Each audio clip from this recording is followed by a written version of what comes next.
I want to bring in Cruz campaign national spokesperson Ron Nehring with us this morning. Ron, good to see you, sir. Thanks so much for joining us.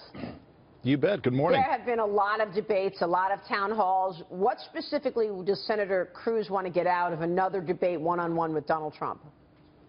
Well, I think the nature of the campaign has changed. You know, we started with 17 candidates in this very exciting Republican, fight for the Republican nomination. You know, the discussion has changed. It's now narrowed down a great deal. And we would love to have a one-on-one debate with Donald Trump where, voters are treated to, an amount of depth in terms of the issues that we haven't seen before. I mean, these earlier debates where you have 10, or more people up on the stage, these 30-second responses, that's sound bites. It's not really getting to the heart of these issues that are so important right now so that we put the country on a path to recovery after 7 years of very liberal Democratic leadership. Yeah, Senator Scott Brown is with us this morning, and you're a Trump supporter.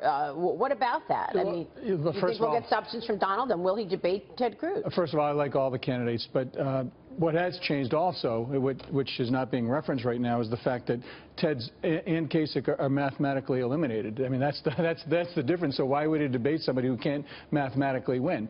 And you see right now, Bernie and Hillary, it's over after tonight for Bernie. I mean, he's done a remarkable job, but it's over. Hillary is going to be the nominee after tonight, and Donald I think, is going to also be the nominee much closer after today, and especially after Indiana. So what about that, Ron? I mean, if it's mathematically impossible for Ted Cruz to get to 1237, what does he want to do? What does he think happens at the contested convention? Well, I like Senator Brown a great deal. I'm glad that he was able to serve in the U.S. Senate, but he's just wrong on this issue, and that is that no candidate is going to get that majority vote needed in order to clear it on the first ballot.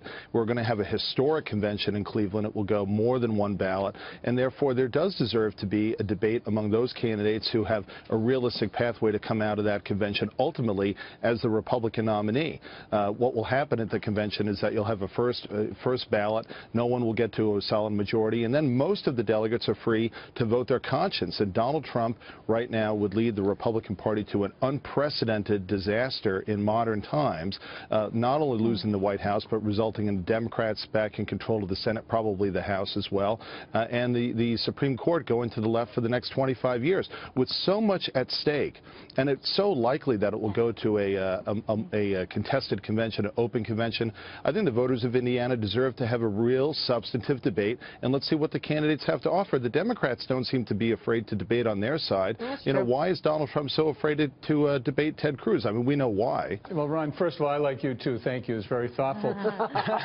But once again, I think that's a false premise. The whole thing, the sky is falling, I'm going to lose the Senate, the Supreme Court, all the other things, I think is a false premise. Right now, you see the polling coming closer. Hillary and Donald both have high negatives. I think Donald has a chance actually to work on his negatives versus Hillary's, I believe, are in stone. But once again, getting back to the basics, Ted has said to Kasich many times, hey, if you can't get the numbers, you should get out. Well, now he can't get the numbers, and it's almost, that's why he and Kasich are actually joining forces, and that's why you're seeing, I think, a shift away from both of them to Donald Trump. Ron, what do you say? He's shocked. No. I mean, look. As we go forward here, Donald Trump is not able to consolidate the Republican base behind him. Normally, at this stage of the campaign, if you go back for the last several cycles, but this isn't a normal, election. Hold on, the Republican frontrunner at this stage is usually able to consolidate the Republican base behind him. Donald Trump can't do that. Number one, because he has the highest negatives of any candidate to run for the presidency in modern times, and number two, because the guy keeps on insulting the planet, and as a result of that demonstrates that he cannot build coalitions. The reason why he calls the strategic alliance between Ted Cruz and John John Kasich that was announced is because he doesn't understand politics, and that he doesn't understand the importance of coalition building in politics. He calls it something else because he doesn't really know what he's talking about. But at the end of the day, when we have a clear shot, one-on-one contest between Donald Trump and Ted Cruz, we know that most Republican primary voters overwhelmingly do not want to see Donald Trump as the Republican nominee, and that's why Trump fears a one-on-one contest. Ron, do you have a one-on-one contest? Because with John Kasich, he didn't say, hey guys, my voters and my supporters in Indiana, vote for Ted Cruz. In fact, he said, I never told them not to vote for me. They ought to vote for me. So this alliance, how much good does it do you? Well, I think it's helpful because what it does is it gives us a clear shot in Indiana. It removes John Kasich as a factor in the state of Indiana. That's coming up, going forward. Everyone knows that that'll be an important state, as we go forward. And when we have a one-on-one contest, either in Indiana or in some of the states thereafter, right. We know that we're going to do well. Let me ask you about narrowing the list for VP, because as we're coming down to the wire here, we're hearing more conversation about the vice presidential pick, Ron. Multiple reports suggest that Cruz is vetting Carly Fiorina. Is that his pick for VP?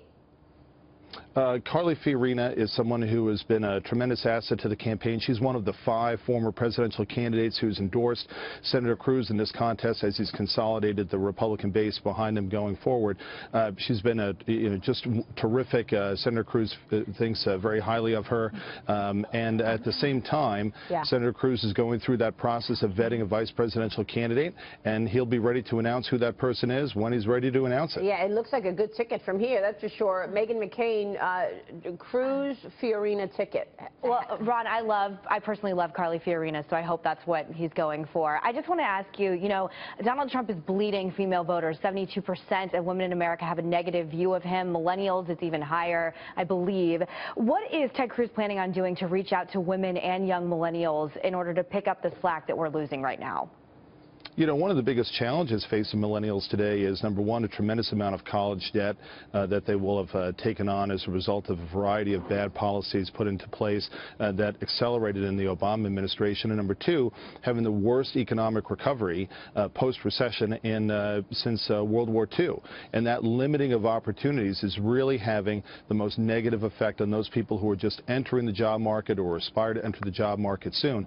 So at the centerpiece of Senator Cruz's economic reform plans is a low, simple, flat tax, which has been widely praised as something that would spur economic growth, that would make it simpler from a paperwork standpoint, but would help get this economy moving. He also takes a very skeptical view toward these excessive regulations that have just ballooned under the Obama administration, and recognizing the negative impact that that has on economic growth and opportunity. Yeah, it's an excellent economic and tax plan, Ron. We know it. We've been covering it. It looks good. Ron, good to see you, sir. Thanks so much.